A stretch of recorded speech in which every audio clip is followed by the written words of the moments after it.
ఎంతమంది సిద్ధంగా ఉన్నారు ఆయన వాక్యం కోసం? రైట్. సో దేవుని వాక్యం ప్రశస్తమైనది కనుక ఆ వాక్యం మనల్ని బ్రతికిస్తుంది, ఆ వాక్యమే మనల్ని నడిపిస్తుంది, ఆ వాక్యమే ఒక చోట నిలబెట్టిస్తుంది. బైబిల్ ఉన్నవారు దయచేసి ఓపెన్ చేద్దాం. లూకా సువార్త 4వ అధ్యాయం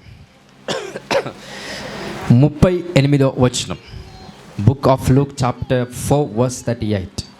ఆయన సమాజ మందిరంలో నుండి లేచి సీమోను ఇంటిలోనికి వెళ్ళెను. సీమోను అత్త తీవ్రమైన జ్వరముతో పడి ఉండెను కనుక ఆమె విషయమై ఆయన యొద్ద మనవి చేసుకొనిరి. ఆయన ఆమె చెంతను నిలబడి జ్వరమును గద్దింపగానే అది ఆమెను విడిచెను. వెంటనే ఆమె లేచి వారికి ఉపచారము చేయసాగాను. రైట్. లూకా 4:38-39 వచనం చూస్తే, ఆయన సమాజ మందిరముల నుండి లేచి సీమోను ఇంటిలోనికి వెళ్ళెను. సీమోను అత్త తీవ్రమైన జ్వరముతో పడి ఉండెను కనుక ఆమె విషయమై ఆయన యొద్ద మనవి చేసుకొనిరి. ఆయన ఆమె చెంతను నిలవబడి జ్వరమును గద్దింపగానే అది ఆమెను విడిచెను. వెంటనే ఆమె లేచి వారికి ఉపచారము చేయసాగెను. ఈ స్క్రిప్చర్లో చాలా లోతైన విషయాలు ఉన్నాయి. మనం ఎంత శ్రద్ధగా వింటే పరిశుద్ధాత్మ దేవుడు అంతగా మనలో పనిచేయడానికి ఆస్కారం ఉంటుంది. ఒకవేళ మనకి జ్ఞానము లేకపోతే మనలో దేవుడు ఉండి కూడా వెడతాం. సో మనలో జ్ఞానం ఉన్నప్పుడే దేవుడు మనలో పనిచేస్తాడు. సో ఆ జ్ఞానాన్ని నేర్చుకున్నప్పుడే సృష్టికర్త అయిన దేవుడు మన ద్వారా ఈ లోకంలో పనిచేస్తాడు. జ్ఞానము లేకపోతే సృష్టికర్త అయిన దేవుడు మనకి తోడై ఉన్నప్పటికీ కూడా కొన్నిసార్లు వ్యర్థముగా మన జీవితం పనిచేస్తూ వస్తుంది. దయచేసి వాక్యం వినాల్సిందిగా మనం చేస్తున్నాను. 38వ వచనం చూస్తే యేసుక్రీస్తు ప్రభు సమాజ మందిరంలో నుండి లేచి సీమోన్ ఇంటిలోనికి, పేతురు ఇంటిలోనికి వెళ్ళాడంట. సో పేతురు యేసు ప్రభు యొక్క పని చేసేవాడు. పేతురు దేవుని పరిచర్యలో ముందుండి అన్నిటినీ చూసుకునేవాడు. ఒక లీడర్షిప్ అన్నమాట. సో నాయకత్వాన్ని మోస్తున్న వ్యక్తి పేతురు. 12 మందిలో పేతురే నాయకత్వాన్ని మోస్తున్నాడు. సో ఎలా నడిపించాలి సంఘాన్ని, ప్రజల్ని, సొసైటీని, బాధతో ఉన్న వ్యక్తులను ఎలా నడిపించాలి, రోగంతో ఉన్న వ్యక్తులను ఎలా నడిపించాలి, పేతురు నేర్చుకొని ఇంకెక్కువసేపు యేసు ప్రభుతో గడపడం వల్ల కుటుంబంతో తక్కువ గడిపి యేసు ప్రభుతో ఎక్కువ గడుపుతూ బయట ప్రపంచంలో విస్తరిస్తూ పేతురు తిరుగుతూ ఉన్నాడు. అలాంటి పేతురు ఇంట్లో ఒక సమస్య స్టార్ట్ అయింది.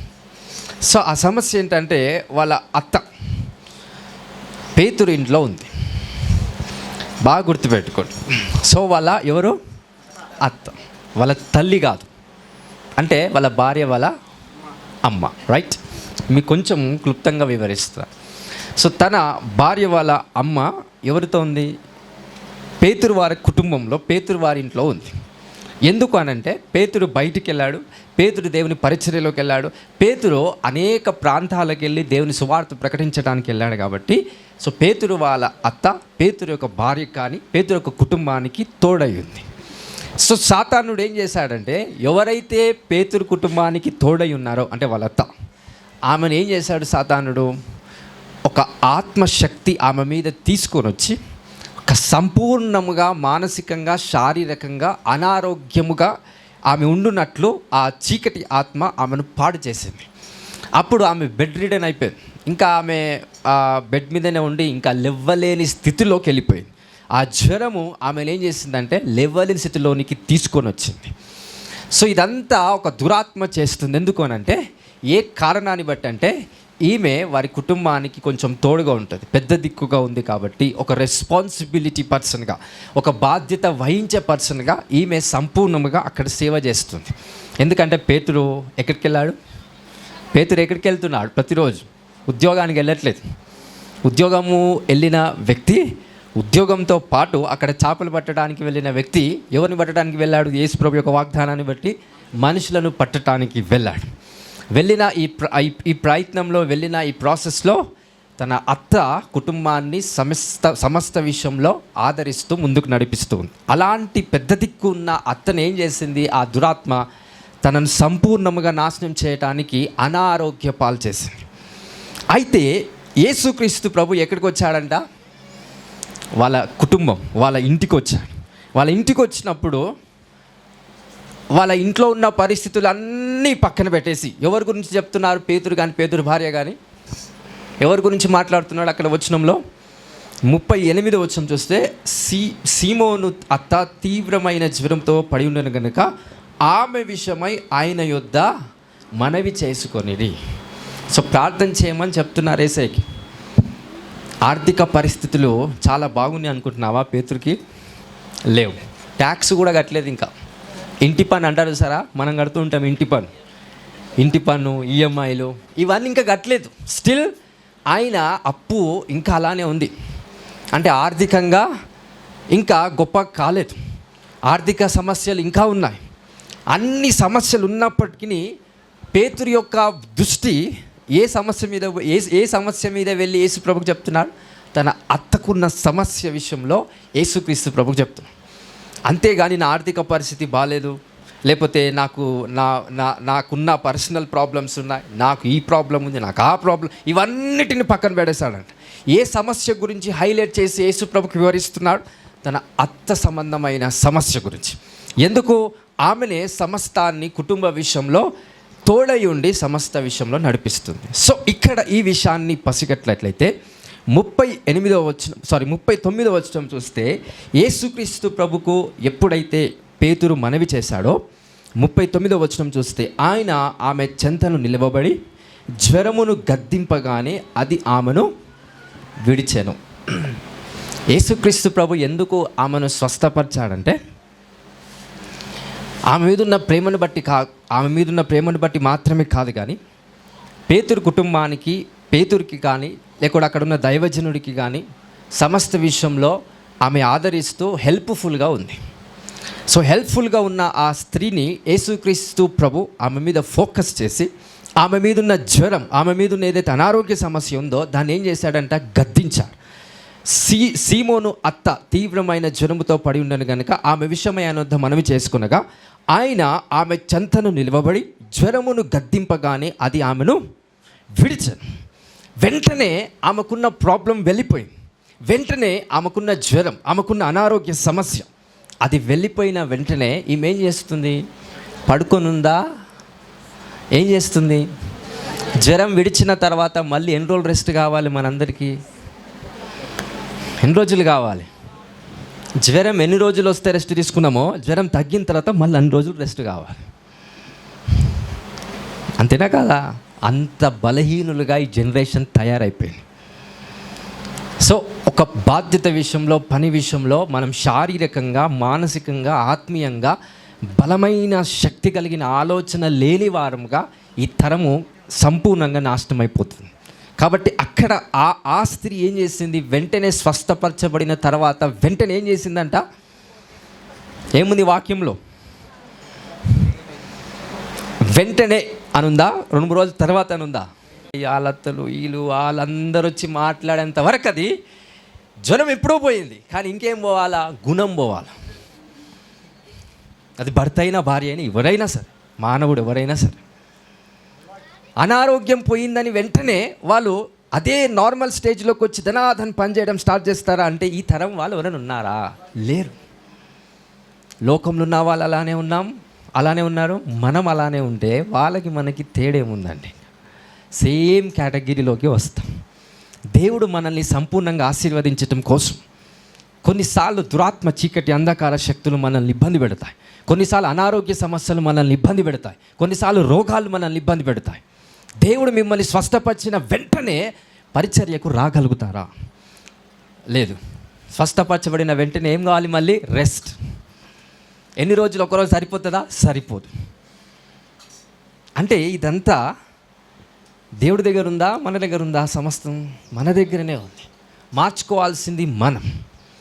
వారి అత్తను దేవుడు స్వస్థపరిచిన వెంటనే అని ఉందా? కొద్ది రోజుల తర్వాత ఉందా? వాక్యంలో ఏమనుంది? వెంటనే ఆమె ఏం చేసిందంట? ఎవరికి చేసింది? ఆమె లేచి యేసు ప్రభుకు మాత్రమే కాదు, యేసుక్రీస్తు ప్రభుతో వచ్చిన వారందరికీ ఏం చేసిందంట? ఉపచారము చేయసాగాను. She continue to do the things what she have not able to do. వెంటనే ఆమె లేచి ఆమె చేయాల్సిన పని, లేకపోతే గెస్ట్ వచ్చారు ఇంట్లో కాబట్టి ధనాధన్ వారికి ఉపచారము చేయసాగాను అని అంట. సో ఇక్కడ నేను కొన్ని విషయాలు మీకు వివరణ ఇస్తాను. ఆత్మీయంగా, మానసికంగా బలముగా మీరు లేనంత వరకు మీరు వెంటనే లేచి పరిగెత్తలేనంత వరకు దేవుని కార్యం మీ ద్వారా ఆగిపోయే అవకాశం ఉంటుంది. సో దేవుని కార్యము ఆగిపోవద్దు, దేవుని కార్యము సమృద్ధిగా ఈ లోకంలో మీ ద్వారా జరిగించబడాలి అని అంటే వెంటనే నీకు అనారోగ్య సమస్య అయిపోయిన తర్వాత, అప్పు సమస్య వెళ్ళిపోయిన తర్వాత, లేకపోతే ఇంకేదన్నా పరిస్థితిలో ఉంటే వెంటనే లేచి నువ్వు దేవుని కోసం చేయగలిగేంత సామర్థ్యము ఈరోజు మీరు సంపాదించుకుంటే ఖచ్చితమైన పరిశుద్ధాత్మ శక్తితో మీరు ఖచ్చితంగా నింపబడతారని వాక్యం సెలవిస్తుంది. You filled with the power of the holy spirit. Hallelujah, hallelujah. అందరికి అర్థమవుతుందా? యేసుక్రీస్తు ప్రభు తన అత్తని ఎందుకు స్వస్థపరిచాడు? Because she have a responsibility over the family. ఇప్పుడు ఒక విషయం చెప్తాను. అయితే ఈ స్వస్థత విషయంలో స్వస్థపరిచేవారు ఎవరైతే ఉంటారో, దైవజనుడు కావచ్చు, ఒక విశ్వాసి కావచ్చు, ఎవరైనా కానీ మీకు ప్రార్థన చేసేవాళ్ళు ఎవరైతే ఉంటారో, ఏదో నార్మల్గా ప్రార్థిస్తే కొన్ని కార్యాలు జరగవు. ప్రార్థిస్తే బడంతో, అంటే భారంతోనైనా ప్రార్థించాలి, ప్రేమతోనైనా ప్రార్థించాలి. నీ విషయంలో ప్రేమ రావాలన్నా, నీ విషయంలో ఒక వ్యక్తి భారము కలిగి ప్రార్థించాలన్నా నువ్వు దేవుని కోసం ఏదో ఒకటి చేసి ఉండాలి. లేకపోతే నీ విశ్వాసము సంపూర్ణముగా దేవుని సన్నిధిలో వెల్లడిపరచాలి. ఇవి ఏవీ లేకుండా, ఏది చేయకుండా సమస్తం దేవుడే చేస్తాడంటే, దేవుడు ఎంత చేసినా దేవుడు ఎవరి ద్వారా చేస్తాడు? మళ్ళీ మానవుడి ద్వారా చేస్తాడు. నా ద్వారానో నీ ద్వారానో ప్రజలకు కావచ్చు, సంఘంలో ఉన్న కొద్ది మంది కావచ్చు, స్వస్థత, విడుదల అనేది దేవుడు దయచేస్తాడు ఒక మనిషిని వాడుకొని. బట్ ఆ మనిషిని వాడుకునే ప్రాసెస్లో ప్రేమ అనేది వెల్లడిపరచబడతారు. లేక బర్డన్ అనేది ఒక బాధ్యత రూపకమైన ఒక బర్డన్, ఒక భారము ఒక వ్యక్తిపై ఉన్నప్పుడు అతని ద్వారా దేవుడు బలముగా పనిచేయటం స్టార్ట్ చేస్తాడు. ఈరోజు మీపై దేవునికి ప్రేమ పుట్టడానికి, లేక మీకోసం ప్రార్థన చేసే వారు ఎవరైతున్నారో వారికి మీపై బాధ్యత రావటానికి మీరేం చేసి ఉండాలి? ఫస్ట్ ఏం చేసి ఉండాలి? వాళ్ళ అత్త లేవగానే ఏం చేస్తుంది? ఉపచారం. She able to do the works. So దేవుని సన్నిధిలో మనం చురుకుగా లేకపోతే కొన్నిసార్లు నీ స్వస్థత ఆగిపోయే అవకాశం ఉంటుంది. దేవుని సన్నిధిలో మనం చురుకుగా లేకపోతే దేవుని దృష్టి మీపై కొన్నిసార్లు రాకపోవచ్చు. హల్లెలూయా. దేవుని దృష్టి మీపై రావాలంటే మీరు చురుకుగా ఎక్కడ ఉండాలి? ఇంట్లోనా, సన్నిధిలోనా? ఇంట్లో చురుకుగా ఉంటే ఎవరి దృష్టి మీపై వస్తుంది? మీ భర్తతో, మీ భార్యతో, ఇంట్లో ఉన్న వాళ్ళది మీ పైన దృష్టి పెరుగుతుంది. ఇంట్లో కూడా అలానే పడుకున్నాం అనుకో, చురుకుగా లేకుండా దృష్టి వస్తుంది, అప్పుడు రాదు. ఎందుకు పిల్లల మీద ఎక్కువ దృష్టి ఉంటుందంటే వాళ్ళు చురుకుగా ఉంటారా, మబ్బుగా ఉంటారా? అది. సో సన్నిధిలో కూడా చురుకుగా ఉన్నప్పుడే దేవుని దృష్టి మీ మీద ఖచ్చితంగా వస్తుంది. చురుకుగా లేకపోతే ఆయన దృష్టి మీ మీద ఉండదు. ఏదైనా జరగరానిది జరిగితే భవిష్యత్ కాలంలో అది ఖచ్చితంగా ముందే పరిశుద్ధాత్మ దేవుడు తెలియపరుస్తాడు. కానీ ఒకవేళ మీరు చురుకుగా లేకపోతే పరిశుద్ధాత్మ దేవుడు మనకి తెలియపరచాడు. ఎందుకు?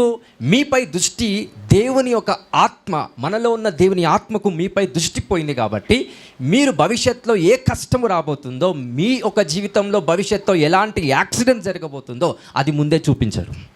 ఎందుకంటే ఆ కనెక్షన్ అనేది it is decreasing, it is reducing in the spirit. So ఇంతమందికి వాక్యం అర్థమవుతుంది. సో నీకు అద్భుతము జరిగినప్పుడు, నీకు దేవుని కార్యము జరిగినప్పుడు, దేవుని దీవించటం స్టార్ట్ చేస్తే, దేవుడు నీకు అనేకమైన స్వస్థత కార్యాలు చేసిన వెంటనే నువ్వు చేయగలుగుతావా ఆయన పనిని? ఉపచారము చేయగలుగుతావా? పరిచారము చేయగలుగుతావా? చేయలేని సామర్థ్యము ఉన్నప్పుడు ఖచ్చితంగా దేవుడు స్వస్థపరిచిన అక్కడ మనం వ్యర్థులుగా జీవిస్తాం. కొన్నిసార్లు ఏం చేస్తామంటే, తాగుబోతాడు వస్తాడని చర్చికి వస్తాడు. తాగుబోతాడు చర్చికి వచ్చినప్పుడు వాడు ఒక రోగంతో వస్తాడు. ఒక రోగంతో వచ్చినప్పుడు మన అందరం కలిసి వానికి ప్రార్థన చేసి ఆ రోగాన్ని దేవుని శక్తితో, మెడిసిన్స్తో కాదు, దేవుని శక్తితో ఆ రోగాన్ని తొలగిస్తాం. ఆ రోగం పోయిన వెంటనే రేపు మళ్ళీ లేచి తాగుతాడా లేదా? తాగుతాడు. మారాల్సింది రోగం కాదు, ఏంటిది? బుద్ధి. మారాల్సింది ఏంటి? బుద్ధి. బుద్ధి మారకుండా రోగం పోయిందా? వేస్ట్. బుద్ధి మారకుండా సమస్యలు పోయాయా? వేస్ట్.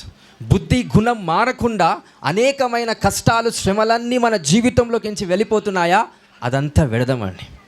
సో దేవుడు మన జీవితంలో అనారోగ్య సమస్యలు, లేకపోతే శ్రమలు, లేకపోతే కష్టాలు అవన్నీ తొలగించే దానికన్నా ముందు మన జీవితంలో ఏం మార్పును కోరుకుంటున్నాడు?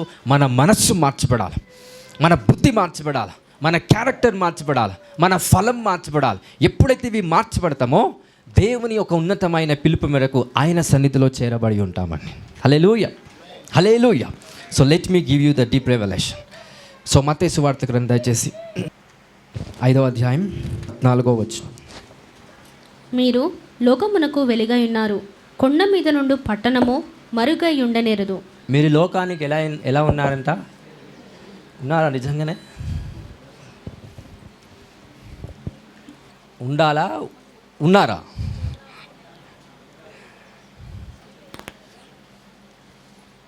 ఊర్లో అందరికి ఇల్లులే ఉన్నాయి. అందరి ఇంట్లకించి చూసినప్పుడు అందరి ఇల్లులు కనిపించవు. నీ ముందున్న ఇల్లులే కనిపిస్తాయి. అన్ని ఇల్లులు కనిపించాలంటే నీళ్ళు ఎక్కడ కట్టుకోవాలా? కొండ మీద కట్టాలా? లేకపోతే కిందున్న అందరి ఇల్లు మీ ఇల్లు చూడాలని ఎక్కడ ఉండాలి? మీ ఇల్లు ఎక్కడ ఉండాలా? పైన కొండపై కట్టబడాలి. హల్లెలూయా. కట్టేటివి కుటుంబాలు లేకపోతే గృహాలు కట్టబడట్లేదు. ఏం కట్టబడుతున్నాయి అంటే వేరేవి కట్టబడుతున్నాయి కొండల మీద. అది కొంతమందికి అర్థమైతే బాగుంటుంది. సో ఎనీవే, ఆ స్థానము దేవుడు మనందరికి ఇవ్వాలని ఆశపడుతున్నాడు. సో దానికి రెవల్యూషన్ నేను చెప్తాను. ఆదికాండం 3వ అధ్యాయంకి రండి దయచేసి.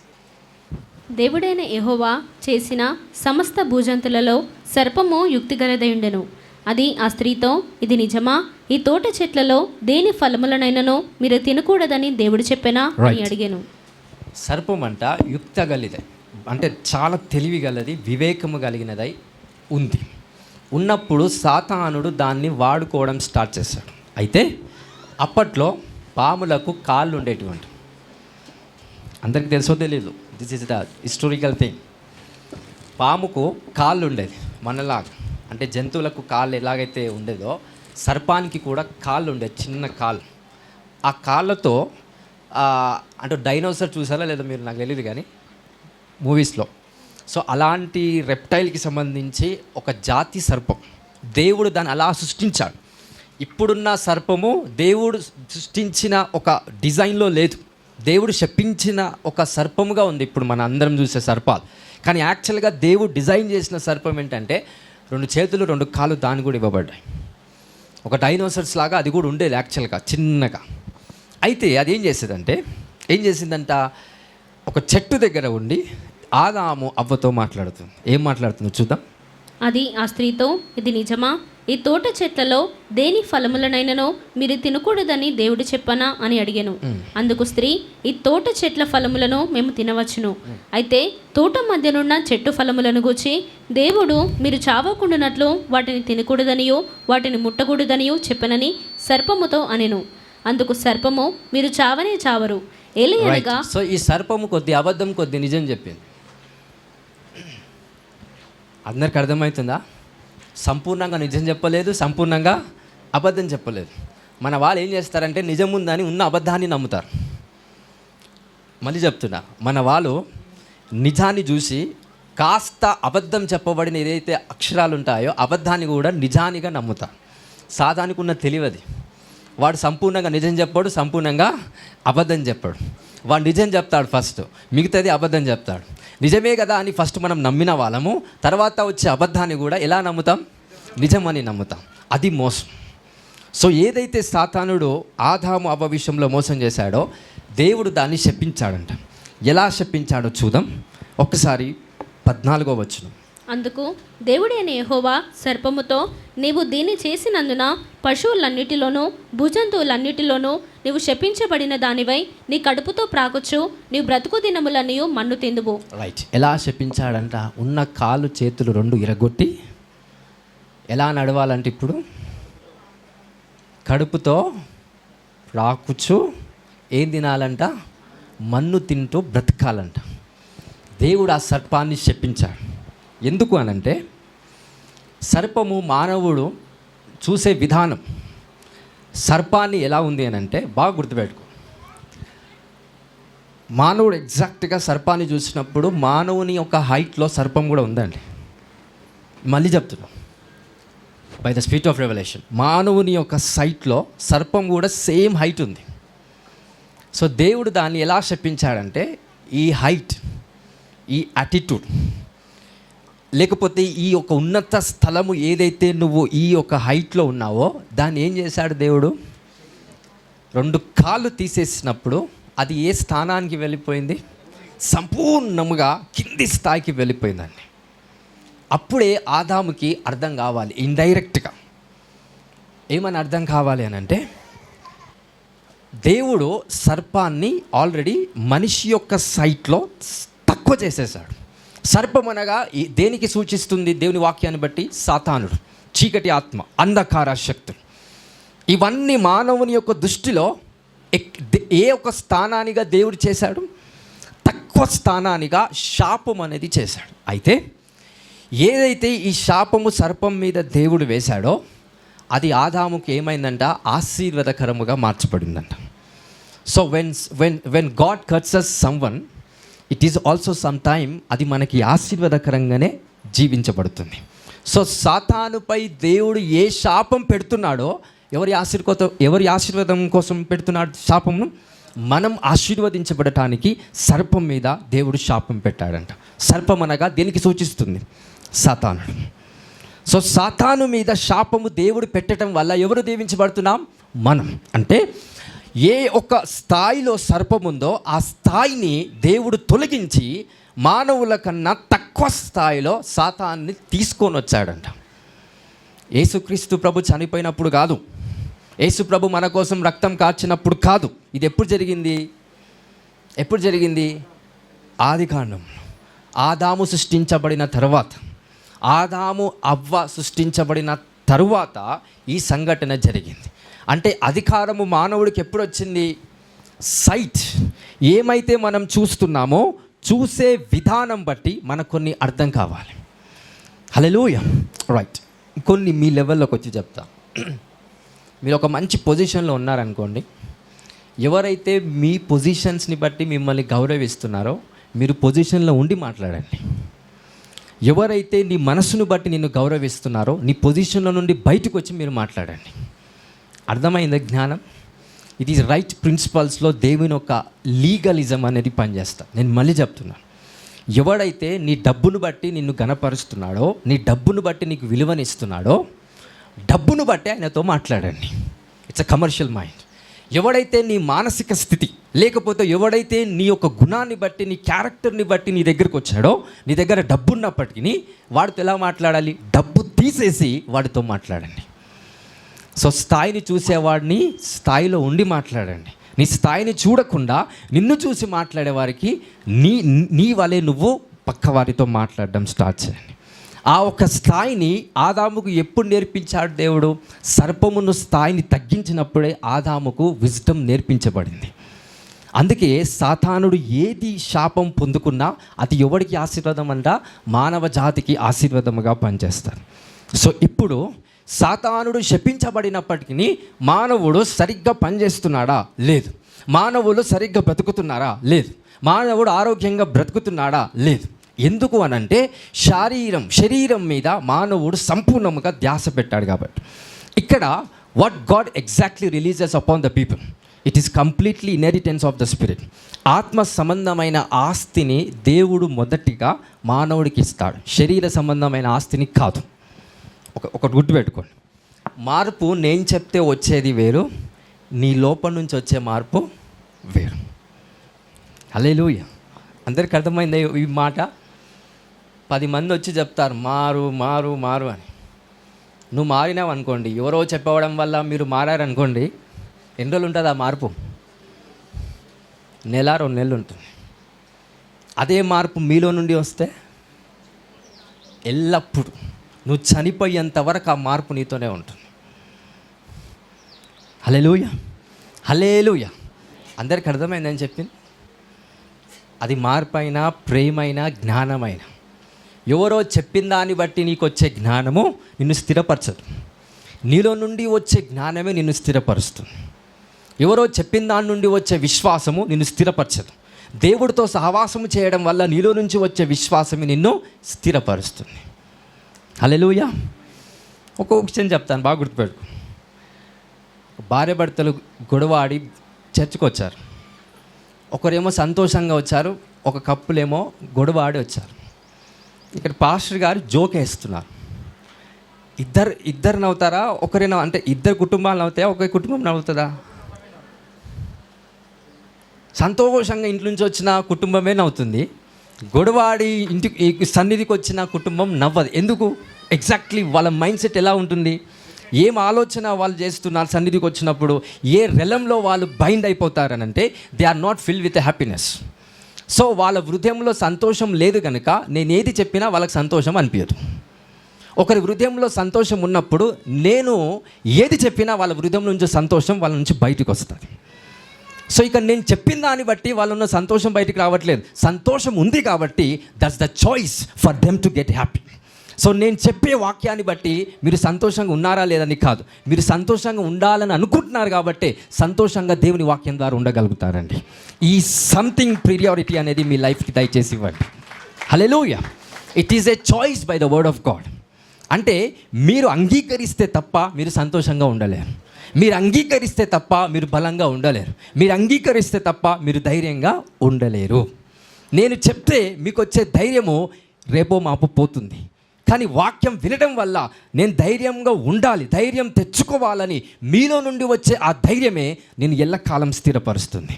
అందుకే దేవుడు మొదటిగా నీలో ఉన్న రాజ్యాన్ని కడతాడంట. అందుకే దేవుని రాజ్యం ఎక్కడుంది?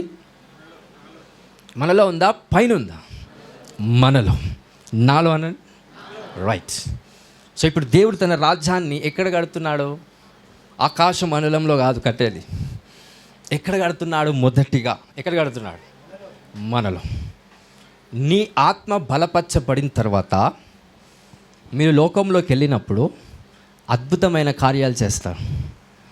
కొంతమంది ఎలా ఉంటారంటే శారీరకంగా డబ్బులు సంపాదిస్తాం, శారీరకంగా కుటుంబాన్ని కట్టుకుంటాం, శారీరకంగా అన్నీ చేస్తాం.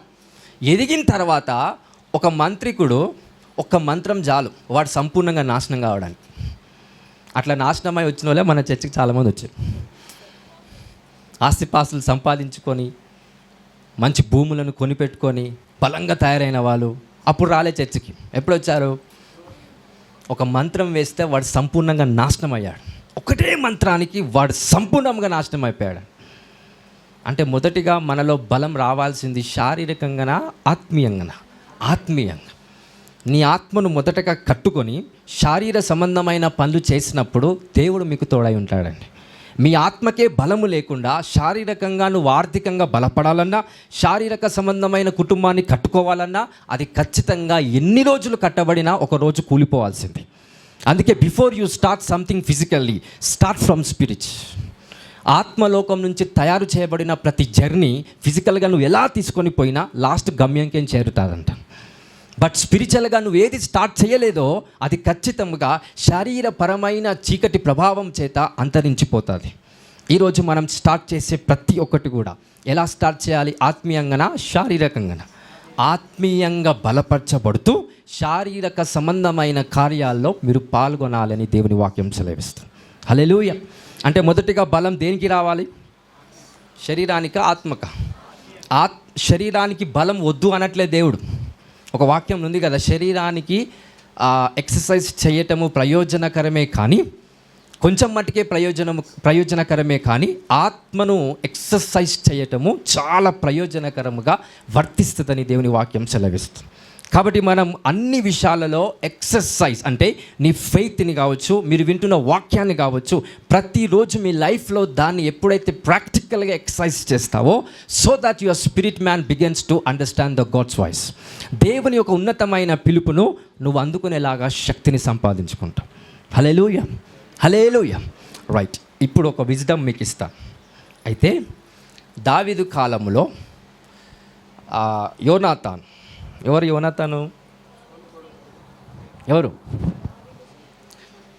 సౌలు కుమారుడు, దావీదు యొక్క స్నేహితుడు. పక్కన పెడితే దావీదు యొక్క రైట్. సో ఏం చేశాడంటే యోనాతాన్ ఏం చేశాడు? యుద్ధానికి వెళ్ళినప్పుడు సౌలు కానీ వీళ్ళు యుద్ధం చేస్తున్నప్పుడు కొంతమంది అంట ఒక డిపార్ట్మెంట్ ఉంటారు. ఇప్పుడు ఆర్మీలో కూడా డిపార్ట్మెంట్ ఉంటుంది. అదేంటంటే ఆయుధాలను మోసే వాళ్ళకు ఒక డిపార్ట్మెంట్ ఉంటుంది, గన్స్తోని కాల్చేది ఒక డిపార్ట్మెంట్ ఉంటుంది. ఆ నుంచి మోసుకొని కాల్చరు, ఒకడేమో మోసుకొని వస్తాడు, ఒకడేమో కాలుస్తాడు. ఎంతమందికి అర్థమైంది చెప్పండి ఫస్ట్? ఇది అందరికీ అర్థమైంది కదా. శారీరపరమైన డిపార్ట్మెంట్స్ అట్నే ఉన్నాయి, ఇక్కడ స్పిరిచువల్ కూడా there is a simple principle. ఆయుధములు ఎక్కువ ఉన్నాయంటే సమ్ టైమ్ మీరు కాల్చమని అర్థం కాదు, కాల్చేవాడికి ఇవ్వమని అర్థం. కొన్నిసార్లు స్కిల్స్ ఎక్కువ ఉంటాయి, కొన్నిసార్లు పవర్స్ ఎక్కువ ఉంటాయి. That doesn't mean fight. మీరు ఫైట్ చేయని అర్థం కాదు, ఫైట్ చేసేవాడికి నువ్వు అది ఇవ్వాలని అర్థం. కానీ మనం ఏం చేస్తాం, మన దగ్గర అన్నీ ఎక్కువ ఉన్నాయి కాబట్టి ఏం చేయడం స్టార్ట్ చేస్తాం, we try to fight. Guns అన్నీ మోసేవాడికి కాల్చడానికి వస్తుందా? రాదు. హల్లెలూయా. అందరు నా వైపు చూడండి, ఒక విషయం చెప్తా.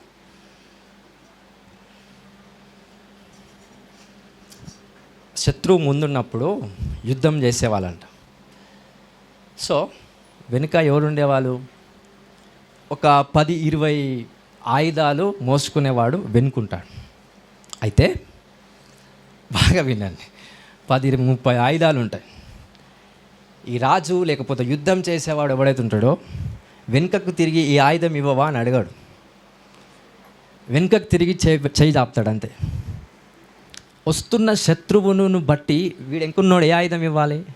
ఏదో ఒక ఆయుధం కాదు, వస్తున్న శత్రువును బట్టి సరి అయిన ఆయుధం ఎవడివ్వాలా? వెనుకున్నోడే ఇవ్వాలి. యుద్ధం చేసేవాడిని పని ఏంది? చేయి చాపటం. వెనుకున్న వాని పని ఏంటి? ఎగ్జాక్ట్గా శత్రువుని బట్టి ఇవ్వటం. కొన్నిసార్లు దైవజనులంగా మేము మిమ్మల్ని కానుక అడుగుతాం చూసారా, దిస్ ఇస్ సింపుల్ ప్రిన్సిపల్. మేము కొన్నిసార్లు చేయి చాపుతాం, మీరు వెపన్ ఇస్తే మీకోసం మేము పోరాడతామండి. ఆ స్కిల్ మీ దగ్గర ఉంది. కానీ ఇదేం చేస్తాం, సంఘం అంతా మిస్అండర్స్టాండింగ్ చేసుకుంటాం. దేవుడు డబ్బిచ్చి ఆశీర్వదిస్తే దాన్ని మన దగ్గర పెట్టుకుంటాం చూసారా. వెపన్స్ మీ దగ్గరనే పెట్టుకోండి, అన్ని ఆయుధాలు మీ దగ్గర పెట్టుకుంటే నేను చేయి చాపినప్పుడు అది ఇవ్వకపోతే నేనేం ఓడిపోను. ఎందుకంటే యుద్ధం చేసేదే మీకోసం. ఎవరు ఓడిపోతారు? మీరు ఓడిపోతారు. మళ్ళీ నింద ఎవరి మీద పడుతుంది? నా మీద పడుతుంది. ప్రాఫిట్ ఏం చేయట్లేదు మా కోసం అని. మీకోసం ఒకటి చేయాలంటే నేను చేయి చాపినప్పుడే you have to give exact weapon. ఎంత ఇవ్వాలి అనేది కూడా it is an exact weapon.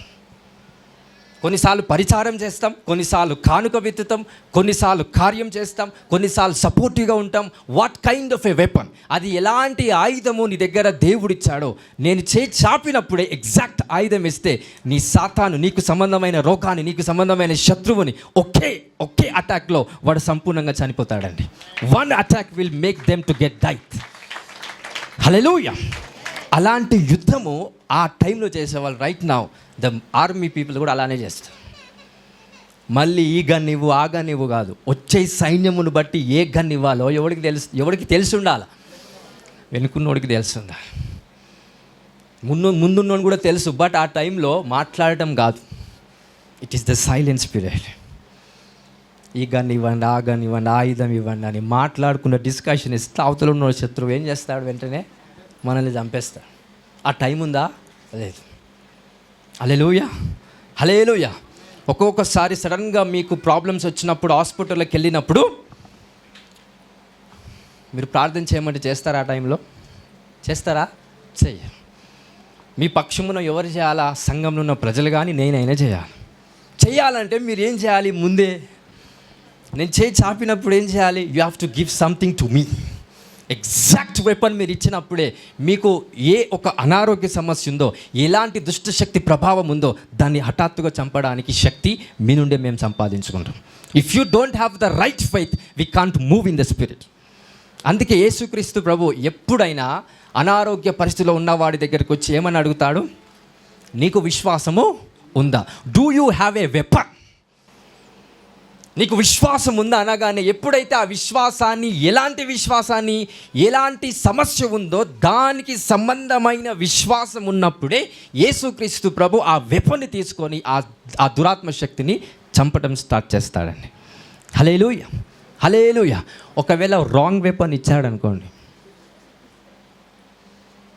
ముగ్గురు శత్రువులు వచ్చినప్పుడు AK-47 ఇచ్చాడు అనుకోండి, ఎవడు ఓడిపోతాడు చెప్పండి? శత్రువు ఓడిపోతాడు, మనమే ఓడిపోతాం. బికాజ్ ఒక్కొక్క బుల్లెట్ కాల్చుకుంటూ పోతే వాడు మనల్ని చంపుతాడు. మిషన్ గన్ ఇస్తే ఒకటేసారి రర్రమని అయిపోతుంది, ఫినిష్. అంటే ఏ గన్ ఇవ్వాలో వాడికి తెలిసి ఉండాలి. ఎలాంటి విశ్వాసము మీరు దేవుని పట్ల చూపించాలో మీకు తెలిసి ఉండకపోతే యూ విల్ డై. మీకు విశ్వాసం ఉండడం మాత్రమే కాదు, ఎలాంటి లెవెల్లో విశ్వాసం ఉందనేది కూడా నీకు తెలియాలి. If you doesn't know what kind of a level that you have to show the faith. దేవుని పట్ల అందరికీ నమ్మకం ఉంది, దేవుని పట్ల అందరం విశ్వాసం చూపిస్తున్నాం, కానీ ఎలాంటి విశ్వాసం దేవుని మీద మనం చూపిస్తున్నాం? పీసినారితనం కలిగిన విశ్వాసమా, లేక ఎగ్జాక్ట్గా దేవునికి ఏది అవసరమో దానికి సంబంధమైన విశ్వాసం చూపిస్తున్నామా? ఒకవేళ లో లెవెల్లో విశ్వాసం చూపిస్తే మనం సర్పముగా శపించబడిన వారంగా ఉన్నట్టే. బికాస్ లో లెవెల్లో ఉన్న వాళ్ళంతా ఏ సంతానానికి చెందిన వాళ్ళు? అక్కడ ఏ సంతానాన్ని దేవుడు ఆజ్ఞాపిస్తున్నాడు? సర్పాన్ని లో చేసిన తర్వాత ఈ సంతానానికి, ఆదాము ఆ స్త్రీ సంతానానికి వైరము కలగజేస్తాడంట. If you are with a low mind set, you are the childrens of the serpent. Hallelujah, hallelujah. మనం ఒకటే అంటాం, ప్రాఫిట్ ప్రార్థన చేయండి అని అంటాం. వెపన్ ఎవడు ఇవ్వాలా? చెప్పండి. నాకు సంబంధమైన వెపన్స్ నాకు ఉన్నాయి, నా లైఫ్కి, సంఘానికి. మీ పర్సనల్ ప్రాబ్లం విషయంలో నేను ఫైట్ చేయాలి అని అంటే మీరు వెపన్ ఇచ్చేంత వరకు కొన్నిసార్లు యుద్ధం ఆగిపోదు, యుద్ధంలో గెలవలేరు. If you want you to become a successful person, దేవుడు ఖచ్చితంగా ఏదో ఒక వెపన్ మీకు ఇచ్చే పెడతాడు. మీరు ప్రార్థనలో ఎన్నో ఆయుధాలు సంపాదించుకొనే ఉంటారు. ఉపవాస ప్రార్థన చేసినప్పుడు దేవుడు ఏదో ఒక ఆయుధం మీకు ఇస్తూనే ఉంటాడు. ఆ ఆయుధము రైట్ టైంలో దైవజనుడికి కానీ, సంఘానికి కానీ, దేవుని యొక్క దూతలకు కానీ ఇవ్వకపోతే they can't fight for you. అప్పుడు ఆ యుద్ధంలో మీరు ఓడిపోయేలాగా మీరే మీకు కారణభూతులుగా ఉంటారండి. హల్లెలూయా, హల్లెలూయా. ఎన్నో ఆయుధాలు దేవుడు మీ అందరికీ ధరింపజేస్తాడు. కొంతమంది ఆయుధాలు తుప్పుపడ్డాయి, మొత్తం తుప్పుపడి ఒకసారి తీశారనుకోండి ఆయుధాలు స్పిరిట్లా, ఆ రస్టే బయటకు వస్తుంది. అంతగా ఉన్నాయి కొంతమంది. దాన్ని షార్ప్ చేసుకోవాలంటే it's not a prayer, it's a focus. Focus makes your weapons sharpened. మనం అనుకుంటాం ప్రార్థన చేస్తే మన ఆయుధాలు షార్ప్ అవుతాయి అని. No, focus. సో ప్రార్థనలో నీకేముండాలా? ఫోకస్. నువ్వు గంట ప్రార్థించి ఫోకస్ లేకుండా ఉన్నప్పుడు నీ ఆయుధాలు షార్ప్ అవ్వదండి. In the name of Jesus నీకున్న ప్రతి అవయము దేవుని ఆయుధాలుగా వర్తిస్తుందంట. Every part of your body is a weapon of the spirit. నీ kidney, it's a weapon of the spirit. నీ కళ్ళు, it's a weapon of the spirit. నీ heart, it's a weapon of the spirit. నీ ప్రతి అవయము in the realms of the స్పిరిట్లో దేవుని ఒక ఆయుధాలుగా పనిచేయటం స్టార్ట్ చేస్తాను. అది ఎవరికైనా తెలుసా? తెలీదు. ఈరోజు తెలుసుకున్నారు కాబట్టి మీరు ధన్యులుగా నేను ప్రకటిస్తున్నాను. Hallelujah, hallelujah. So what kind of a level? So కొండ మీద కట్టిన ఇల్లు, ఊర్లో ఉన్న వాళ్ళందరి ఇల్లులో అన్నీ సేమ్ అయినప్పటికీ చూసే విధానము డిఫరెంట్గా ఉంది. అవునా కదా? కొండ మీద ఉన్న ఇల్లు నుంచి చూసినప్పుడు అన్ని ఇల్లులు కనిపిస్తాయా లేవా? కనిపిస్తాయి. ఊర్లో ఉన్న వాళ్ళ ఇల్లు నుండి కొండ మీద ఉన్న ఇల్లుని చూసినప్పుడు ఆ కొండ మీద ఉన్న ఇల్లు అందరికీ కనిపిస్తాయి. ఏ వయసు వర్షలో మీరు ప్రయత్నం చేసినా అది అందరికీ, కొండ మీద ఉన్న ఇల్లు అందరికీ కనిపిస్తుంది. ఆ స్థాయిని దేవుడు మీకు ఇచ్చునుగాక. ఆ కొండ మీద ఉన్న ఆ పొజిషన్ దేవుడు మీకు కలగజేయునుగాక. Just give claps to Jesus Christ. Hallelujah, hallelujah. ఆ స్థాయికి రావాలంటే వన్ ఆఫ్ ద ప్రిన్సిపల్స్ ఏంటంటే మన పితరులు పుట్టించిన ప్రతి ఒక్క వ్యర్థమైన పద్ధతిని మనం విడిచిపెట్టినప్పుడు that's the first principles for you to climb the mountain. So అలాంటి స్థాయికి వెళ్ళాలంటే పాత పద్ధతులు విడిచిపెట్టడం స్టార్ట్ చేయాలి. పాత విధానములో ఉన్న ఆ మానసిక స్థితిని విడిచిపెట్టడం స్టార్ట్ చేయాలి. నీ blood మార్చబడాలి. Your DNA has to be changed. Your mindset has to be changed. Your spiritual necessary things has to be changed. అన్నీ చేంజ్ అవుతున్న కొద్దీ నీ హైట్స్లో నువ్వు ఎక్కటానికి దేవుడే నీకు సాయం చేస్తాడండి. హల్లెలూయా. సో మనసు మారనంత వరకు ఆ స్థాయి ఉంటుందా? లేదు. గుణము మారనంత వరకు ఆ స్థాయి ఉంటుందా? లేదు. మానసిక స్థితి మారనంత వరకు ఆ స్థాయి ఉంటుందా? లేదు. హల్లెలూయా, హల్లెలూయా.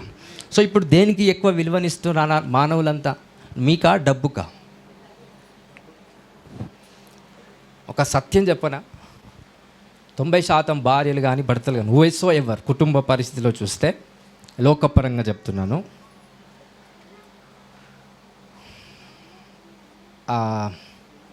కుటుంబంలో భర్త కానీ భార్య కానీ ఇంకొవరైనా కానీ వాళ్ళు ఉన్న వాళ్ళతో ఒరిగేది ఏం లేదు.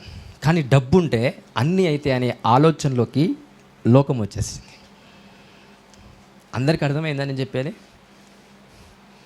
ఇంకా పచ్చిగా మాట్లాడాలంటే, భర్త లేకున్నా సరే డబ్బు ఉంటే ఏదైనా చేయవచ్చు. భార్య లేకున్నా సరే డబ్బు ఉంటే ఏదైనా చేయవచ్చు. తల్లి లేకున్నా తండ్రి లేకున్నా సరే డబ్బు ఉంటే ఏదైనా చేయొచ్చు.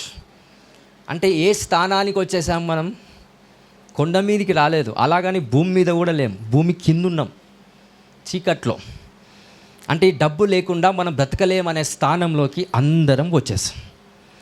ప్రజలు కూడా దేనికి విలువనిస్తున్నారు? దేనికి ఇస్తున్నారు విలువ?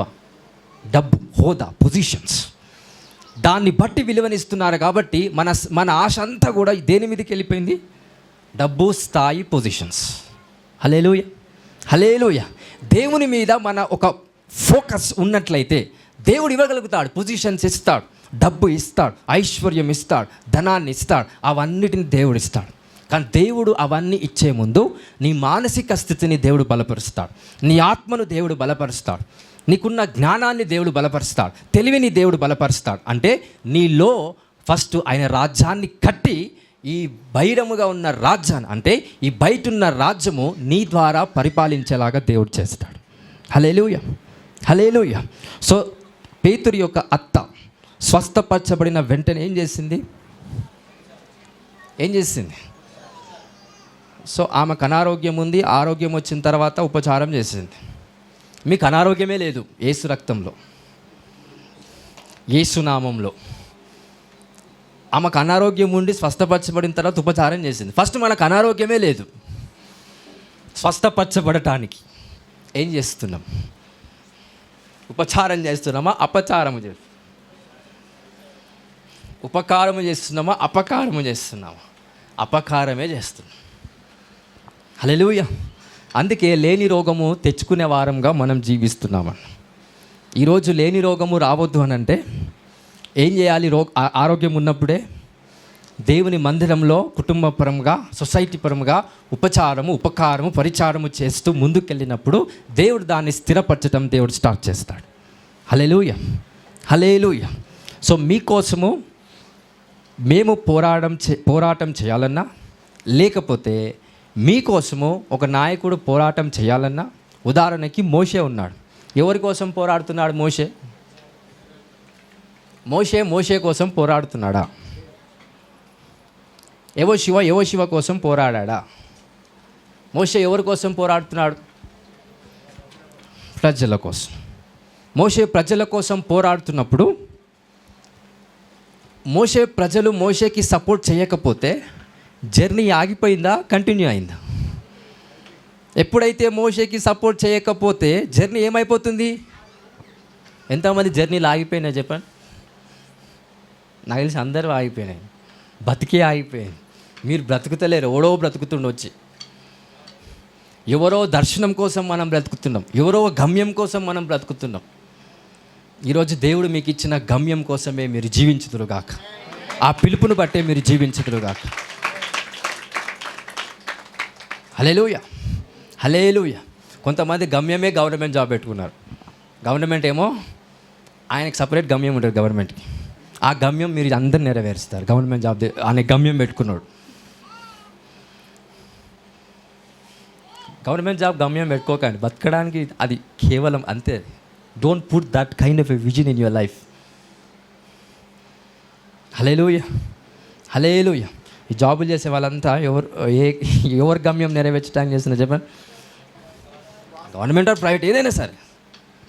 నేను ఒక కంపెనీ పెట్టాను అనుకోండి, దాంట్లో అందరు మీకు జాబులు ఇచ్చాను అనుకోండి, మీ విజన్ నెరవేరుతుందా? నా విజన్ నెరవేరుతుందా? నా విజన్ నెరవేరుతుంది. You need money for your vision to be approved and fulfilled. ధనవంతుడు, అందుకే అండి పేదోళ్ళకి దయాలు ఎక్కువ పడతాయి, ధనవంతుడికి పట్టాయి. తెలుసా అది? ఎవరికి పట్టాయి దయ్యాలు ఎక్కువ? ధనవంతుడికి పట్టాయి. ఎవరికి పడతాయి? డబ్బు లేనోడికి, నార్మల్గా బ్రతికేటోడికి పడతాయి. ఎందుకు? వాళ్ళంతా విశ్వాసాలు ఎవరి మీద పెడతారు? ప్రాక్టికల్గా నడుస్తున్న సొసైటీ మీద విశ్వాసం ఉండదు, మూఢనమ్మకాల మీద నమ్మకాలు ఉంటాయి. అందుకే దయ్యాలన్నీ ఎవరిలోకి వస్తాయి? ఎక్కువ బీదవారి మీద దయ్యాలు ఉంటాయి. అందుకే మంత్రికులు గొప్పలు కాదు ఎప్పుడు కూడా, గుర్తుపెట్టు. ఎందుకంటే మంత్రికుల దగ్గరికి పోతే వాళ్ళంతా ఏ బ్యాచ్ది? అందరికీ అర్థమవుతుందా? ప్రాక్టికల్గా ఆలోచించండి. మంత్రికుడు, ఏ మంత్రికుడినైనా మీరు ఈ లోకంలో చూస్తే వాడు ఎన్నటికీ ధనవంతుడు కాడు. ఎందుకంటే వాని దగ్గరికి వచ్చే బ్యాచ్ అంతా ఎవరు? మూఢనమ్మకాలను నమ్మే బ్యాచ్. ధనవంతుడు వాని దగ్గరికి వెళ్ళాడండి. ధనవంతుడు పోయే చోటుకు పోతాడు. ఎవరి దగ్గరికి వెళ్తాడు? జ్ఞానం ఉన్నోని దగ్గరికి వెళ్తాడు ధనవంతుడు. స్పిరిచువల్ సైన్స్ పరంగా ఉన్న జ్ఞానవంతులు ఎవరైతే ఈ లోకంలో ఉంటారో వాడి దగ్గరికి ధనవంతుడు వెళ్తాడు. అందుకే they are begin to come in to the heights of the spirit. Hallelujah. ఒకవేళ ఇంకా మాంత్రికుల దగ్గరికి, తాయిదులు కట్టే వాళ్ళ దగ్గరికి, పద్ధతుల దగ్గరికి, ఆచారాల దగ్గరికి మీరు వెళ్తే మీరంతా ధనవంతులు కాలేరు, ఎప్పటికీ కారు. ఆ ఆశ మానేసుకోండి. ఇంకొక ఆలోచన మీకు చెప్తే ఏంటంటే, మీరంతా పాపులు. ఎలాంటి పాపులు? ఆత్మానుసారమైన పాపులు కాదు, ఆర్థికపరమైన పాపులుగా జీవిస్తారు. You are the financial sinners. అర్థమవుతుందా? బైబిల్లో కరెక్ట్గా మాట్లాడితే దేవుడు ఎవరితో మాట్లాడాడు చెప్పండి? పాత నిబంధనలు ఫస్ట్ చూస్తే ధనవంతుడితో మాట్లాడా, పేదలతో మాట్లాడా? పేదం దగ్గర ఏముందని దేవుడు వాళ్ళని మాట్లాడతాడు చెప్పండి? ఒకడు సాయం చేయడానికి సామర్థ్యం ఉందా? లేదు.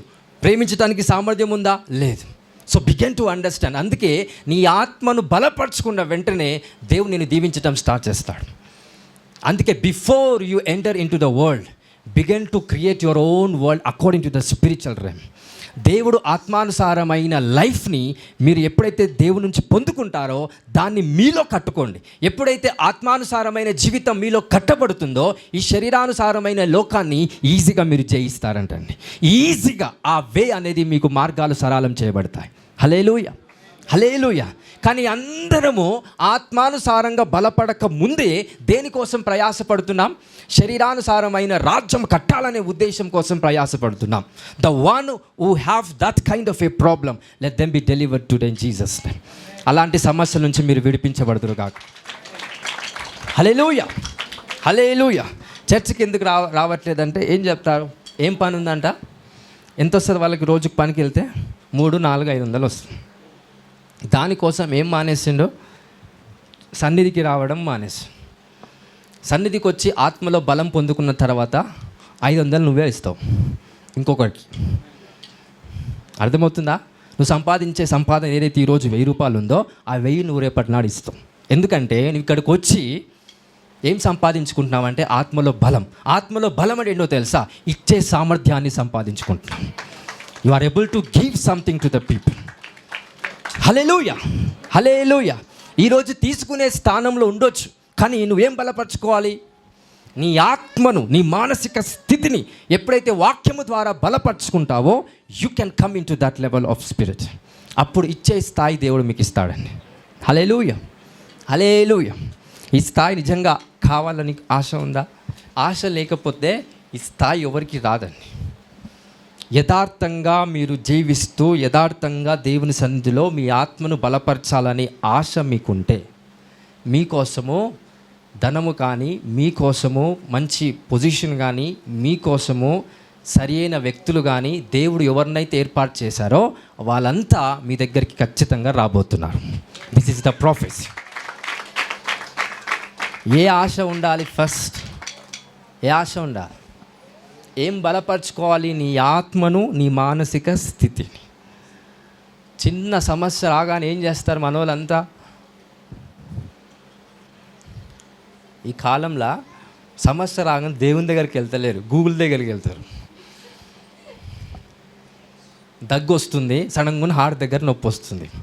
యేసయ్యా నాకు ఈ ప్రాబ్లం ఉంది ప్రభా, నాకు స్వస్థపరచు అని కాదు, ఫస్ట్ గూగుల్లో కొడుతున్నాం. కఫ్ వస్తుంది, తర్వాత హార్ట్ దగ్గర పెయిన్ వస్తుంది. దీనికి ఏంటి సిమ్టమ్స్? గూగుల్లో కొడితే ఏఐ వస్తుంది, అంతా వస్తుంది. ఇప్పుడు ఏఐ ఏమైంది? దేవుడు అయ్యాడా లేదా? అయ్యాడు. ఎప్పుడూ అయ్యిండు, అది మీకు తెలియకుండానే అయిపోయాడు. భార్యాభర్తల మధ్య గొడవ జరిగితే భార్యాభర్తల మధ్య ఎట్లా ఉండాలి మంచిగా, అది కూడా గూగుల్లో కొడుతున్నా, నాకు తెలుసు అది. ఫ్యామిలీ ఎట్లా కట్టబడాలి, బైబిల్లో లేవా చెప్పండి?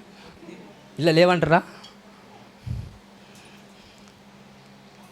ప్రతిసారి సమస్య రాగానే ఎక్కడికి వెళ్తున్నాం?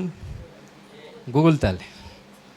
ఇప్పుడు గూగుల్ కూడా పోయింది. ఎక్కడికి వెళ్తున్నాం? Artificial intelligence, AI. ఒకవేళ అలానే అలవాటు అయిపోతే మీరు దేన్ని ప్రాక్టీస్ చేస్తున్నారు ప్రతిరోజు? ఏఐని ప్రాక్టీస్ చేస్తే మీ నరాల్లో ఏమొస్తుంది తర్వాత? దేనికోసం నిన్ను సాతాను సిద్ధపరుస్తున్నాడు? దేనికోసం సిద్ధపరుస్తున్నాడు? ఒకానొక రోజు ఒక రోబో వచ్చి నేనే దేవుడిని చెప్తా చూసారా, దానికోసం మీరు అందరు సిద్ధపరచబడుతున్నారని అర్థం. ఏం ప్రాబ్లం ఉన్నా మన ఆధారము ఎవరు? పాట పాడతారా లేదా?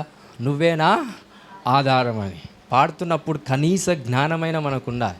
సమస్య వచ్చినప్పుడు ఎవరు ఆధారమై ఉండాలి? పాట పాడుడు కాదు, ప్రాక్టికల్గా సమస్య, కష్టము, శ్రమ వచ్చినప్పుడు ఎవరు ఆధారమై ఉండాలి? ఏయ్యా దేవుడా, ఏయే దేవుడా.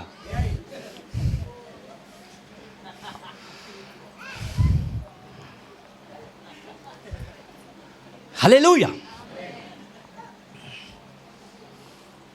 కరోనా వచ్చినప్పుడు గూగుల్ చెప్పింది ఈ కరోనాకి ఇలాంటివి అన్నీ వాడితే ప్రాబ్లం పోతుందని. వాడినా కూడా చచ్చిపోయారా లేదా? యథార్థంగా దేవుని మీద భారం పెట్టి ప్రార్థించినోడు 100% చనిపోలేదు. స్టిల్ మన మధ్యలోనే వాళ్ళు బ్రతుకుతున్నారు. అది తేడా, చిన్న తేడా మీకు తెలియపరచాను. చదువుకుంటే ఒక ప్రాబ్లం, చదువుకోకపోతే ఒక ప్రాబ్లం.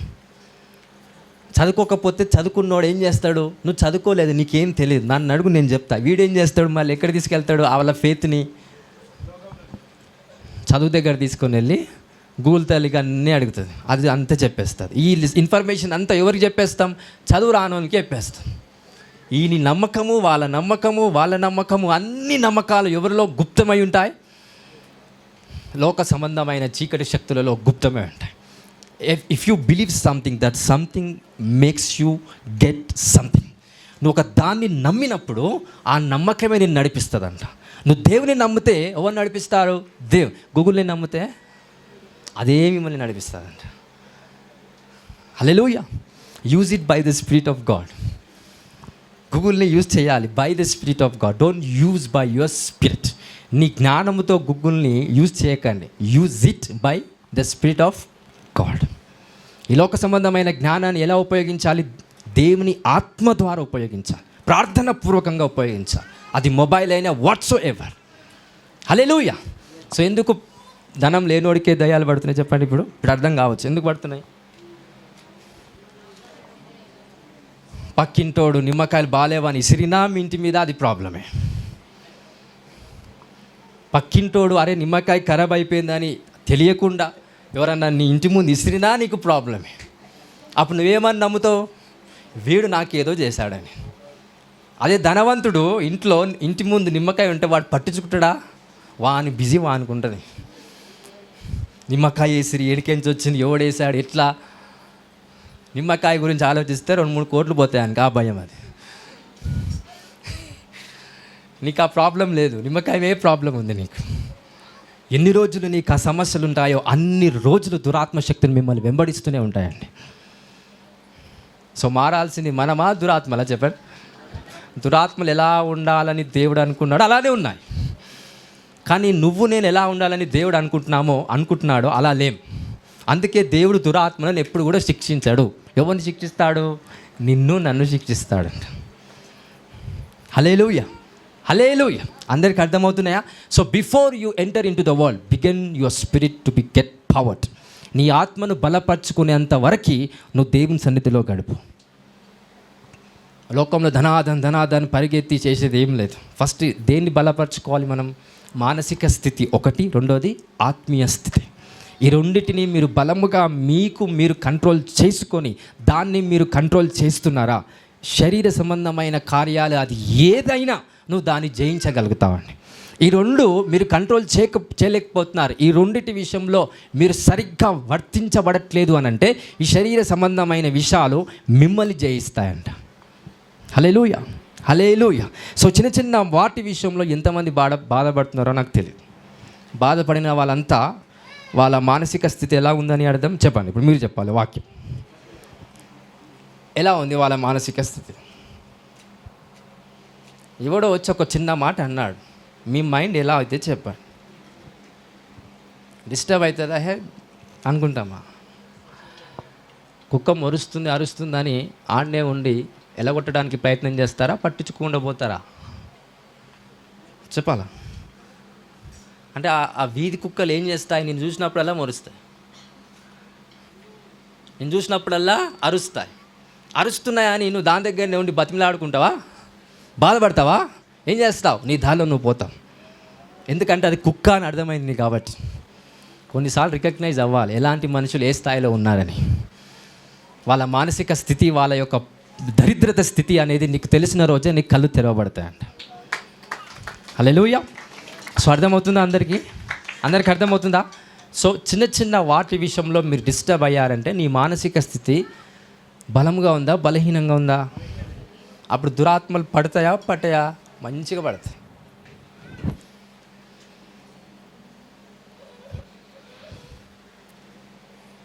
మీరు తీర్చేంత అప్పే మీకుంది. ఇది బాగా గుర్తుపెట్టుకోండి. తీర్చలేనంత అప్పు ఎవరికి లేదు ఇక్కడ. అందరికి అర్థమైందా? అప్పు సమస్యలు ఎవడైతే బాధపడుతున్నాడో తీర్చే శక్తి కూడా మీకుంది. తిప్పి కొడితే 10, 20, 30, 40. ఎందుకంటే మీ సామర్థ్యం, తీర్చే సామర్థ్యం అంతే ఉంది కాబట్టి. తీర్చే సామర్థ్యం ₹1,00,00,000 ఉందనుకోండి, ₹1,00,00,000 అప్పు కూడా మీకు ఉంటుంది. అందరికి అర్థమవుతుందా? అంటే సంపూర్ణమైన శక్తి మీలోనే ఉంటుంది. ఒక్క వర్డ్ చెప్పి నేను ముగిస్తాను. మీలో ఉన్న శక్తిని బయటికి తీయడానికి దేవుడు విశ్వాసాన్ని అడుగుతాడు, సాతాను భయాన్ని అడుగుతుంది. అర్థమైందా? మీలో ఉన్న శక్తి ఈ లోకంలో ఉపయోగించటానికైనా, మీలో ఉన్న శక్తి బయటికి తీయడానికైనా దేవుడు ఏం అడుగుతాడు? విశ్వాసాన్ని అడుగుతాడు. సాతాను ఏమడుగుతుంది? భయాన్ని అడుగుతాడు. మీరు భయాన్ని ఇస్తే ఎవరు మీ శక్తిని వాడుకుంటారు? సాతానుడు. మీకు విశ్వాసం ఉంటే ఎవరు మీ శక్తిని వాడుకుంటారు? దేవుడు. ఈ వర్డ్ ఎంతమందికి అర్థమైంది? మీరు భయపడినప్పుడల్లా మీలో ఉన్న జ్ఞానం, మీలో ఉన్న డబ్బు, మీలో ఉన్న శక్తి, మీలో ఉన్న సామర్థ్యం, మీలో ఉన్న ఆయుధాలు ఇవన్నీ ఎవరు వాడుకుంటారు? మీరు భయపడుతున్నప్పుడల్లా సాతాను. మీరు విశ్వాసం చూపించినప్పుడల్లా మీలో ఉన్న ఆయుధము, మీలో ఉన్న శక్తి, మీలో ఉన్న సామర్థ్యం ఎవరు వాడుకుంటారు? దేవుడు వాడుకొని మిమ్మల్ని మహిమపరుస్తాడు, మిమ్మల్ని హెచ్చిస్తాడు, మిమ్మల్ని ఘనపరుస్తాడు. Hallelujah. Every time you are free. నువ్వు ఎప్పుడైతే భయపడుతూ ఉన్నావో that's the time you are giving your authority to the spirits of darkness. మీరు విశ్వాసం చూపిస్తున్నారా? ఆ విశ్వాసాన్ని బట్టే నీకున్న ఆయుధాలు ఉపయోగించబడతాయి. మరి సాతాను మిమ్మల్ని వాడుకోవాలా, దేవుడు మిమ్మల్ని వాడుకోవాలా అనేది ఎవరి చేతుల్లో చెప్పండి. యేసయ్యా నన్ను వాడుకోండి ప్రభా, నన్ను ఉపయోగించండి, నన్ను చూస్ చేసుకున్నారు కదా మీరు, ఏదో ఒక రకంగా నన్ను గొప్పగా వాడుకోండి ప్రభా. ఎంతమంది ప్రార్థన చేస్తారు? అందరం చేస్తాం. ప్రార్థనగా చేయాల్సింది ఏం పెంచుకోవాలి మనం? భయాన్న విశ్వాసాన్న? భయాన్న విశ్వాసాన్న? విశ్వాసాన్ని. నా పిల్లలకి ఏది అవుతుందో, నా పిల్లలకి ఏది అవుతుందని భయపడితే సాతానుడికి ఏమి ఇస్తున్నట్టు? నువ్వు నీలో ఉన్న శక్తిని సాతానుడికి ఇస్తున్నావు. అందుకే యేసు ప్రభు సిలువలో చనిపోయినప్పుడు సాతానుడు ఎలా అయ్యాడంట? నిరాయుధుడిగా, ఆయుధములు లేనివాడిగా సాతానుడు అయిపోయాడంట. ఇప్పుడు సాతానుడికి ఆయుధం ఎవరిస్తున్నాం? మన భయము ద్వారా సాతానుడికి మనం ఆయుధం ఇస్తున్నాం. అందుకే సాతానుడు చెయ్యి చాపితే మనకు ఏ ఆయుధం ఇవ్వాలో కూడా తెలుస్తుందంట. అర్థమవుతుందా? సాతానుడు ప్రతిసారి చేయి చాపుతాడు. ఆయుధం ఎవరిస్తాం? మనమే. దేవుడు చేయి చాపుతాడు. దేవుని హస్తం ఎవరికి కనిపించదు. దేవుడి కార్యము చేస్తాడంటే విశ్వాసం వస్తుందా? రాదు. డాక్టరీ కార్యం అవుతుందంటే భయం అవుతుందా? అవుతుంది. సో అందుకే వాక్యము ద్వారానే సమస్తము పనిచేయాలంటే you have to be into the word of God. వాక్యము లేకుండా దేవుడు కానీ సాతానుడు కానీ అది ఏదైనా ఈ శక్తి కానీ పనిచేయటం అసాధ్యము. So before you understand the intimacy of God, దేవుడితో సావాసం చేసేదానికన్నా ముందు ఈ వాక్యము నీకు తెలియపరచబడాలి. ఈ వాక్యము నీకు తెలియకపోతే దేవుడితో మనం సావాసం చేయలేము, మనలో దేవుని రాజ్యము కట్టబడదు. హల్లెలూయా. ఎంతమందికి వాక్యాలు అర్థమైనాయి? నేను చెప్పిన కొన్ని సెంటెన్స్ ఫార్మేషన్, కొన్ని సెంటెన్స్ వాక్యాల ద్వారా అందరూ వాక్యాలకు అర్థమైనాయా లేవా? కొన్ని వాక్యాలు అర్థమైనా చాలు. సో దైవజనుడు మిమ్మల్ని కొన్ని అడుగుతాడని, అడగటం అంటే యుద్ధం రెడీ చేసుకున్నాడని అడుగుతాం. కానుక గురించి అనట్లేదు, ఈ పని చేయవా అని అడుగుతాడు, ఇది చేసి పెట్టాను అంటాడు. అంటే అర్థం ఏంటి? ఆయన ఏం చాపుతున్నాడు? చేయి చాపుతున్నాడు. మన వాళ్ళు ఏం చేస్తారో తెలుసా? ప్రాఫిట్ చెప్పిందా, నువ్వు చెప్పాను, నేను నీకు చెప్పాను. నీకు బద్ధకం ఎక్కువై నీకన్నా చిన్న వయసులో ఉన్న వారికి చెప్తారు. దురాత్మ, అంధకార, చీకటి శక్తులు ఆ చిన్నవాడిది కాదు, నీది ప్రాబ్లం నీదైనప్పుడు వెపన్ ఎవరి నుంచి రావాలి?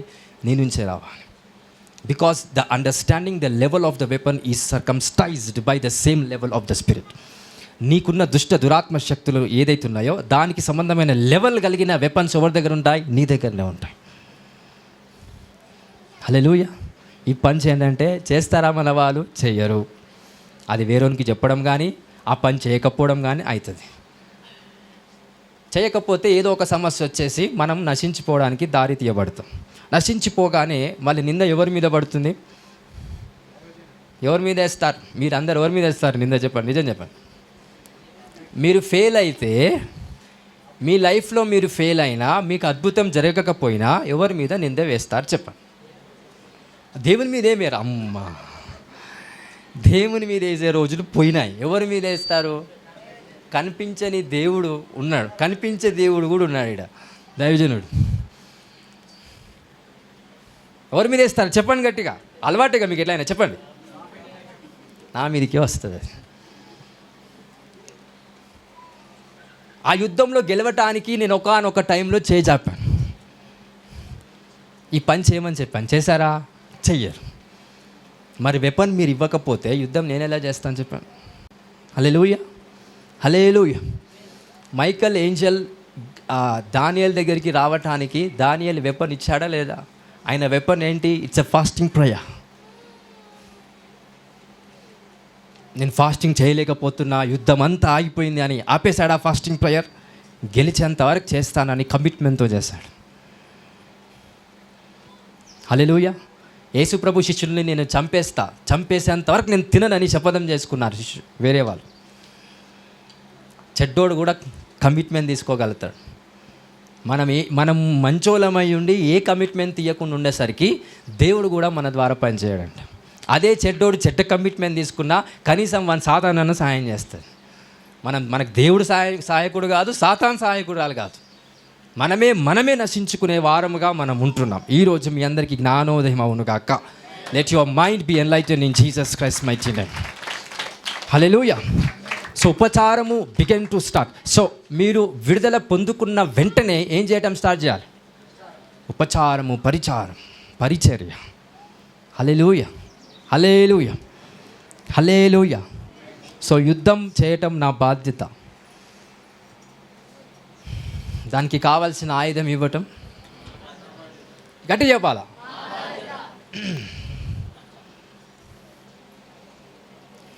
అందరికి అర్థమవుతుందా? ఒకవేళ ఇవ్వకపోతే ఫైట్ చేస్తానా? నేను చేయలే. మా కోసం ప్రాఫిట్ ఏం ప్రేయర్ చేయట్లేదు. ప్రేయర్ చేయటానికి నీ నుండి ఒకటి కావాలి నాకు. యేసుప్రభుడు అడిగాడా లేదా? ఏం అడిగాడు? విశ్వాసం ఉందా అని అడిగాడు. ఎబ్బేజు ప్రార్థన చేస్తున్నప్పుడు దేవుడు ఏమడిగాడు? నువ్వేం చేసావని. ఏషియా ప్రవక్త ఒక వ్యక్తి చనిపోతాడని తెలుసుకున్నప్పుడు ఆ వ్యక్తి మళ్ళీ తిరిగి ఏం జ్ఞాపకం చేశాడంటే దేవుడికి, నేనేదైతే మంచి కార్యములు చేశానో ఒక్కసారి జ్ఞాపకం చేసుకో అని అన్నాడు. సో ఏషియా ప్రవక్త వెంటనే వచ్చి ఆ హిజ్కియాకు దేవుడి ఆజ్ఞ బయలు చేశాడు. దానికోసం ఏం చేశాడు? ప్రార్థన. నన్ను బ్రతికించు అని కాదు, నేను చేసిన, అంటే నేను ప్రవక్తకి ఇచ్చిన వెపన్స్ ఒక్కసారి జ్ఞాపకం చేసుకో. వెంటనే అది జ్ఞాపకం చేసుకున్నప్పుడు the weapons began to start journey, start fight. వెంటనే మరణము నశించిపోయింది. మరణమా నీ ముళ్ళు ఎక్కడ? అదనే ముందు ఏం చేశాడు హిజ్కియా? వెపన్స్ ప్రవక్తకి ఇచ్చాడండి. హల్లెలూయా. సో అలాంటి స్థాయిలో మీరు ఉంటే, నేను నా స్థాయిలో ఉండి అందరము దేవుని రాజ్యాన్ని కట్టే అంత స్థాయి మనందరికీ ఉందని దేవుడు ప్రకటిస్తున్నాడండి. హల్లెలూయా, హల్లెలూయా. వాక్యం అందరికీ అర్థమైందా? సో ప్రార్థన చేద్దామా? ఏమని ప్రార్థన చేస్తారు? ఫస్ట్ ఆత్మను బలపరుచుకుందామా? శరీర సంబంధమైన కార్యాల చెప్పాలా?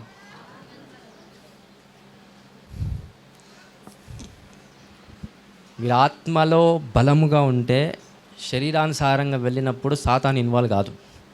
ఆత్మలో బలము లేకపోతే మీరు మంచి పని చేసినా సాతాను ఇన్వాల్వ్ అవుతుంది.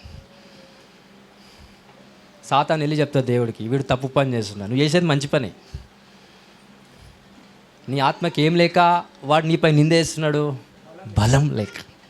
నీ ఆత్మకు బలం ఉంటే సాతాను నీపై నిందేసినా దేవుడు పట్టించుకోడండి.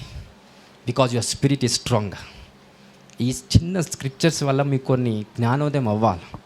అందుకే before you go in to the world began to understand the spiritual strategies.